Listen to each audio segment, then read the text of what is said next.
Hello everyone, welcome back to another episode of Thoughtful Leaders, an initiative under Thoughts on Education by Collegedunia.com. Today we have with us Dr. Mala Pandurang, the principal at Dr. B.M.N College of Home Science, SNDT Women's University, Mumbai. Welcome to the show, madam. Thank you, Aditya. Yeah, I would like to begin this session, ma'am, by enlightening our audience with a brief introduction of yours. Dr. Mala Pandurang is the professor principal at Dr. B.M.N College of Home Science, Autonomous. She is the postdoctoral fellow of the Alexander von Humboldt Foundation, Germany, and has been nominated as the ambassador scientist to India for 2019 to 2022. Her research grants include: first, the Fulbright visiting professor at the University of Texas, Austin; second, the Charles Wallace in UK research grant; third, one major research grant and three minor research grants from the University Grants Commission, New Delhi; fourth, the INLAC's Fellowship in Social Sciences from the Asiatic Society, Mumbai; fifth, Associateship at the Indian Institute of Advanced Studies, Shimla; sixth, NET GRF from the University Grants Commission, New Delhi. Her areas of research include post-colonial writing, diaspora theory, and gender studies. She has published 7 books and 40 research papers. In 2012, Dr. Mala received the SNDT Women's University Maharshi Karve Utkrisht Shikshak Puraskar Award, which is the Best Teacher Award from the Governor of Maharashtra. We are really happy to have you, ma'am, today. Yeah. So, beginning with the interview, my first question to you for the day is: you have held key positions at education institutes throughout your professional career. What kept you connected with the education sector, and could you please share your experience with B.M.N College of Home Science? Thank you, Aditya. I would like to share that although I'm the principal at the moment, first and foremost, I'm a teacher, and only after that an administrator.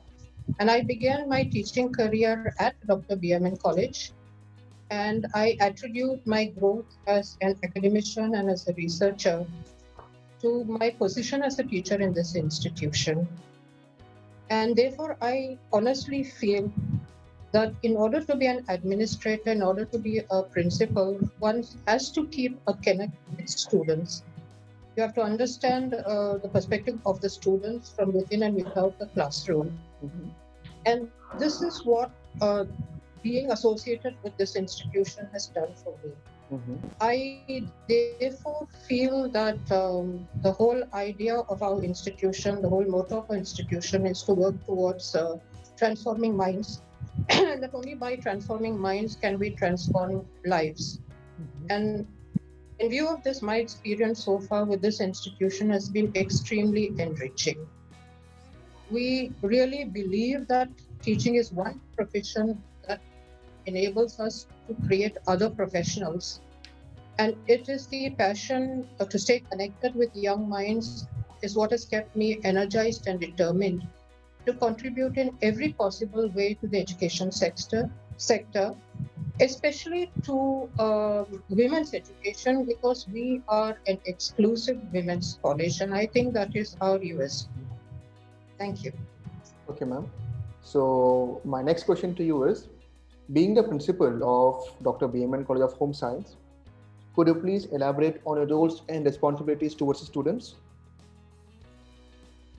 As a principal, I believe that my first and foremost role is the wellness and the holistic development of my students, as well as my staff. I'm responsible for both.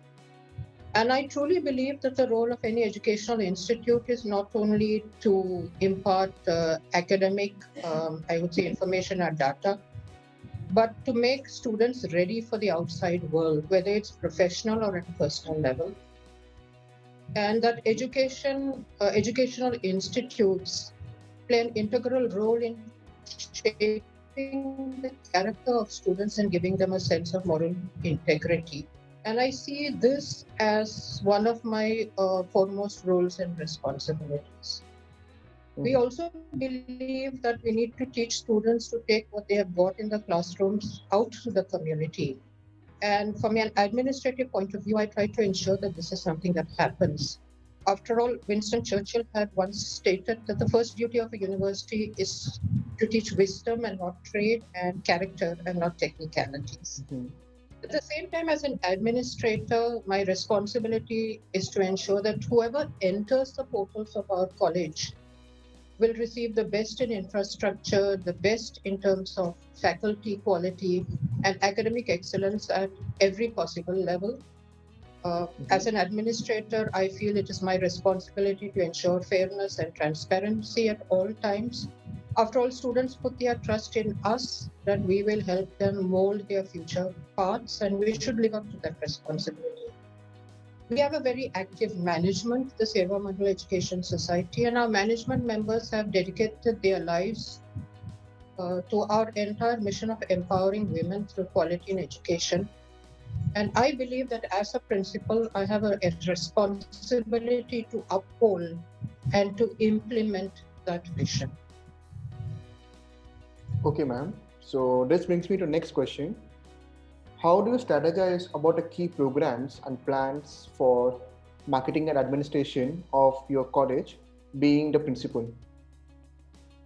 Well, one of the things that in terms of strategizing and plans, one of the things is that as an autonomous college, we have recently become an autonomous college. We have the flexibility to strategize our programs and make them skill-based with a lot of focus on vocational training. And only this will make our students employable. And this is the desire that every student wants upon graduation. And so our strategy is to put our curriculum through regular review every 6 months and every year and take feedback from all our stakeholders. And we started with the process. We try to supplement our degree programs with value-added courses to enhance employability, whether it's a field of nutrition or textiles, computer application. We have introduced new programs such as an MSc in tourism and hospitality management. We are trying to ensure we have a postgraduate diploma in early childhood education. We're trying to ensure that this meets, especially since there is a challenge now of online teaching. We have short-term certificate programs, viticulture, CAD, Python. And so we are constantly strategizing to make our programs extremely relevant. In terms of marketing, we run extensive social media campaigns because today's youth, they gain their information more from the internet than any other source. And therefore, we promote our courses on social media handles. And some of the innovative methods that we have used, our theater team, for example, has helped us to make promotional videos and our alumni also. And I would say that by and large, our alumni have been our best brand ambassadors. Okay, ma'am. So this brings me to next question. So, ma'am, could you please explain or let our audience know that if B.M.N College of Home Science has any extracurricular activities or programs which enhances the skills of the students or rather expose them to real world challenges? We have lots. We have lots of co-curricular and extracurricular activities because, as I said at the beginning, this leads to an all-round development of students. We have two main intercollegiate festivals, Akanksha and Tech Zone. Tech Zone is conducted by our Bachelor of Computer Applications Department, which has a lot of focus on technology-based competitions. And such festivals help the students learn leadership skills, marketing, communication skills, event organization, team building, and a whole range of other skills which are very important. And this year, the student community could take these programs online, and we had these events at a national level. Our Human Development Department has what is known as the Bal Mela Festival, where students of early childhood education conduct this for children from neighboring schools and create a lot of very exciting events for them. Our students are constantly participating in activities just beyond the usual, you could say, a curriculum, and that helps them to do things beyond the curriculum. In addition to that, we have coaching for theater, for literary events, for dance.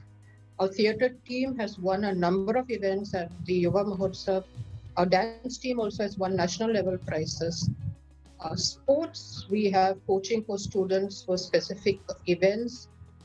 For example, one of our students, Miss Ushna Dadriwala, has recently even got an international ranking in sports.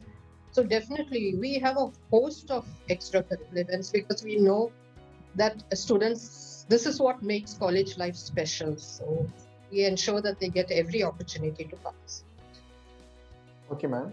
So this is in continuation with the previous question. You mentioned that the college is now autonomous and it has the Yes. flexibility Yeah. to bring in the updated curriculum. So I just want to know, like, how does the curriculum, the updated curriculum of the college, ensure that the students are being prepared for the future? One thing is, as I said, we take a review process of what are the expectations of the marketplace. Mm-hmm. For example, we have a Department of Computer Applications, and as you know, the IT industry is continuously evolving. We have students from nutrition and dietetics, hospitality management, textiles, human development. And so we have a lot of linkages with organizations and the industry. We have them as members of our board of studies. This year, we started the practice of taking feedback. We send our curriculum to members of the industry, alumni, or our stakeholders. And in addition to that, we have add-ons. For example, Python is something that students feel that it's something that they require. So we have had training programs in that, in making Android apps. We have recently signed MOUs with the Sports Authority of India. We have MOUs with the Association for Food Science and Technology. Mm-hmm. And so all this helps us with continuous review of the curriculum. And this, of course, is one of the biggest advantages of having autonomy. Language courses have been introduced, German and French. And one additional feature is that we have smart classrooms, smart technology enabled classrooms. Almost every class has this component. So students get training in aspects of using the computer for presentations or any aspect of the work that they have to do. Mm-hmm. Okay, ma'am. So my next question to you is, how do you try to bring in a practical approach towards the students, towards the subjects, and make it industry oriented for the students? Aditya, I'm not sure whether you're aware about the home science program. Unfortunately, there are a lot of misconceptions about what the home science degree program is all about, but it has a very strong inbuilt practical component. And this is applicable to computer applications also. Students are all the time having hands-on experience, whether it is nutrition and dietetics or food science, food product development, whether it's textile science, as I said, human development. We have internship in the 6th semester. Students are paid for 4 to 6 months of internship in lead institutions and companies. We are now working out summer placements. An interesting feature is, for example, the BCA department, 5% of the syllabus is taught by experts from the industry. This year, we have changed our evaluation process. So 50% of the marks goes for hands-on experience and work.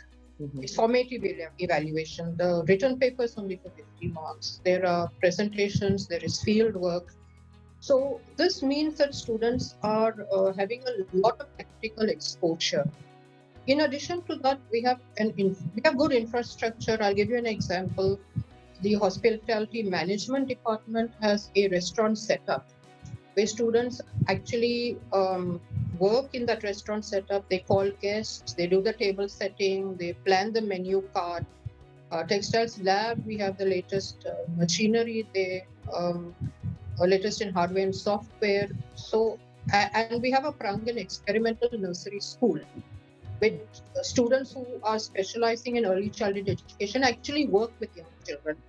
So you can see in this way, students do get a lot of hands-on and practical experience that prepares them to be employable as soon as they graduate, which I think is very important because most of our graduates in India today are not really employable the moment they leave college. Okay, ma'am. So moving on to next question.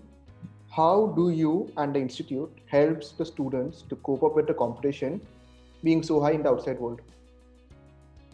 One of the things is we realize, and this is feedback we have got from the industry also, we realize that soft skills are very essential Mm-hmm. in addition to technical and hard skills. And therefore, from the first year itself, we offer this as part of the syllabus. In SY and PY, there are value added courses in communication skills, personality development, in soft skills.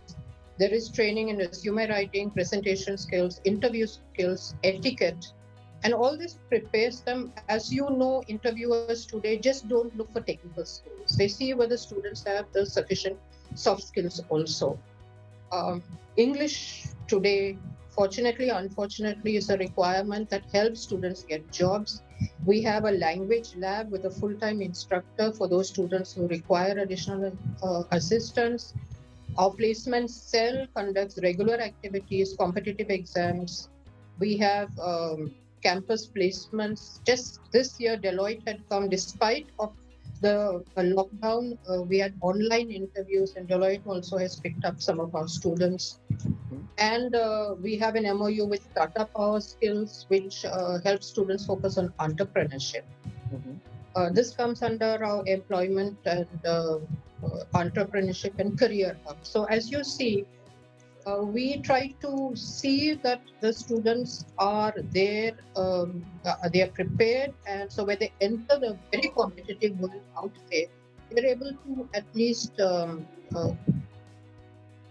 would say, perform to their best. Okay, ma'am. So my next question to you is, how does the college enhances the skills of the faculties and prepares them according to industry standards?